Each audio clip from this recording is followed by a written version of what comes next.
going into our professional careers as professionals, you never think you're going to get there when you're in college. You're kind of just enjoying the experience and hoping that would happen. Yeah. And looking back at it now, that's a big development and growth for us, all four of us. So we have strong roots with that, and like when we got the call up for Australia to do this, super excited. Like looking at the team that we had was just really, really fun, and to have that kind of opportunity to do it with how amazing everyone is, and like even with the US team and all the other teams, like we know a lot of them just from the track, or just through being. I mean, my teammate Sage, I've been talking so much smack to her the past year because she's been training really hard, and as an 800 runner, she's like performing so well on the longer distances. So it's just a really fun event to be a part of, and it's also a good stepping stone to start the year. So really happy with it. And when you have Jess Hull doing the anchor leg, you just have to be there, and we were there. So how much was Lyndon talking about this course and being an alum of Florida State, living here in Tallahassee? In detail, coffee shops, where to run, what angle to take the turns.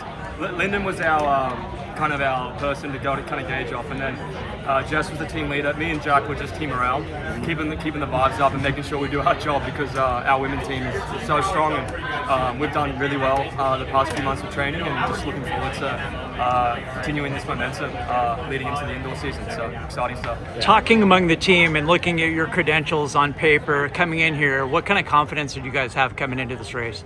A lot of confidence, but in Bathurst, I mean, I came off Com Games, Millrose, I think I was third, and I mean, I was a little jet lagged from that trip from New York to Bathurst, but we were super confident. We had Stewie, we had Abby Caldwell was bronze in Com Games, we had Jess, and we got third, and we definitely thought we were going to be more in contention for the win. Whereas this time around, I think it was a lot deeper field and a lot more talented people, but I think the experience, as well as like just we knew exactly what we had to do each leg, and that kind of confidence, particularly for Jack.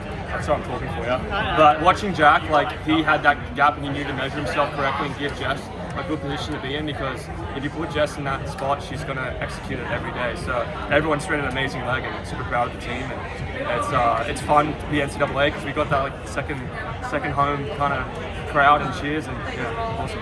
Jack, when did you get the call to do it, and was it an easy decision or was it difficult? No, definitely not a hard decision. Obviously, with Cam getting selected, it's not the most ideal way to get the call up, and obviously, like, first and foremost, want to wish him like all the best health-wise, and he's obviously such a talent and world-class athlete that more than anything, just want him to be healthy and competing well. But yeah, it certainly wasn't a hard decision. I'm never going to turn down a spot on a national team, and especially knowing who else was in the relay, I thought that. We had a good chance to medal, if not win, and that was kind of the discussion all week once we got here. It wasn't even talking about a medal, we wanted to win. I thought, to be honest, I was in pretty good shape coming in here. I think I just said earlier, I feel like I finished the summer pretty well. I ran a couple of PBs in Europe in September, and then I didn't take too much downtime and had a really good fall block and flag, and then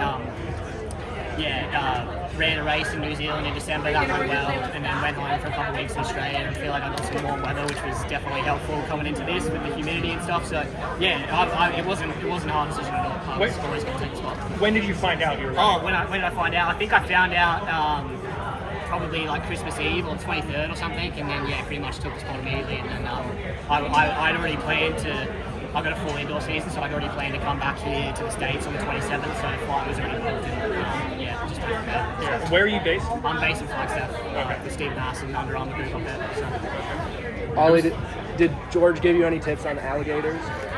No, I don't need tips from George. Why would I need tips from George? No, I was going to text him the other day because Chiggy and a few of the New Zealand boys was like, why don't we have a Kiwi team?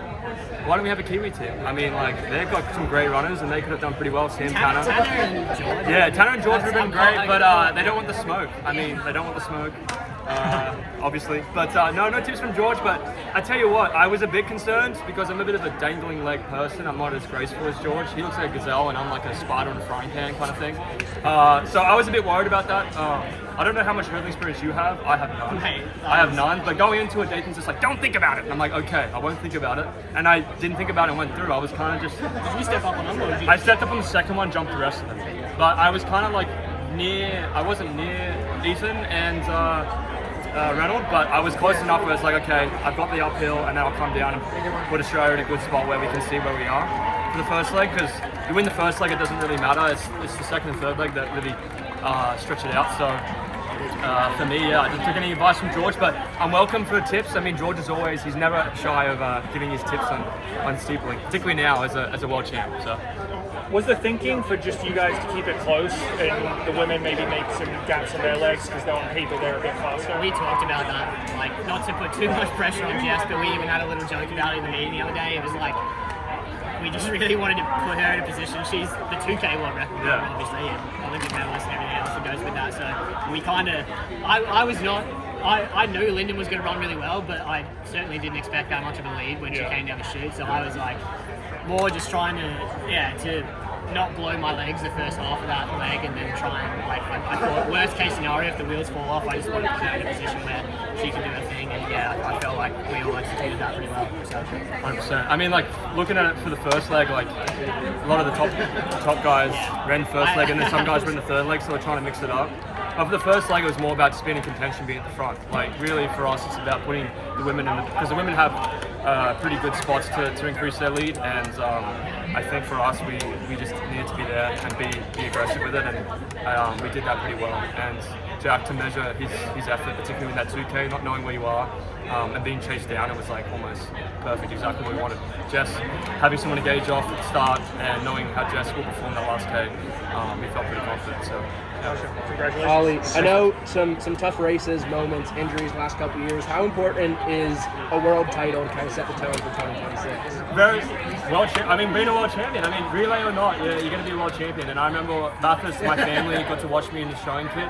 They hadn't seen me run the Australian kit in person. Some of my career, like up to I think that race and then Paris. So it's very special. And like I mean, Jack and I, Jess and Linda never take this lightly. It's the same in any nation. You represent your country. It's like one of the biggest things you can do. It's so exciting. And for me, training's been going so well the past year, but I think lingering mental space as well as injury, it's like sometimes it's very hard to get back to where you were if you're performing at such a high level. And a lot of athletes go through that period. And for me, I just about not rushing it, not pushing it. If I make mistakes or if I have setbacks, just to really just look inwards and say, okay, this is where I am. I know I can be better. Just keep looking at it in a positive way. The self-angst thing that I usually have going also helps, but it's a great way to start the year. My training's been going great. I got bragging rights to the stage. And I'm excited for Milrose. I mean, I'm going to go to training camp in Scottsdale with all my team, and I have some amazing teammates, and I'm very, very fortunate and lucky. So this year, particularly leading into the next 2 years, is going to be a big point of my career. It's just to enjoy it and take as many opportunities as I can. And whether they go good or bad, I look back and say, like, I put in a good mark, and I'm happy with my performance. And this one was a great one for me. I wanted to know where I was. Hawaii, I wanted to do a little bit better, but Hawaii was kind of carnage when you're running up against the women, and it was more of a fun experience as well. But this was a really good outing for me to see, okay, I've got some strength here I can develop, and I think the rest of our team feels pretty confident going into indoors. What do you do to celebrate from here? I wouldn't mind a pint. I wouldn't mind the UK or the US buying us a pint or two. But I mean, we're in Tallahassee, so I'm sure there's a college bar that maybe likes athletics that might shout us a bit. But maybe just celebrate with my teammates. I've got a workout after this and cheer on my boys, Morgan McDonald and Kai Robinson in the 10K. They're going to run really well, and I'm excited for them. I mean, it's January. Obviously, like no one's where they want to be, but they're all super fit, talented boys, and it's going to be a really fun race to watch. Morgan's got to get a world title now to complete the set. Well, that's the thing. Like Jordy's had his moment. Jordy's his moment twice. I've had my moment once with Combs. If I think Morgan could win the Olympics and then he holds it over us the whole time, I think that's how the Coffee Club's going to end. Is that he comes in with the gold medal and George and I look at him with like kind of got the shits, and then that would just end the podcast. But yeah, he's been doing amazing, Morgan, and I love him so much, and I wish the best for him. And I know he's so talented and so good, and sometimes the journey is not always linear, and he's going to do amazing. So I'm looking forward to watching him race, and obviously Kai as well. Kai's doing amazing as well. So it's just like we're very fortunate to be around such talent. So sometimes we forget how good these guys really are. We're just hanging out with them. And, yeah, looking forward to it. Looking forward to the racing. Yeah. Congratulations, guys. Thank you, guys.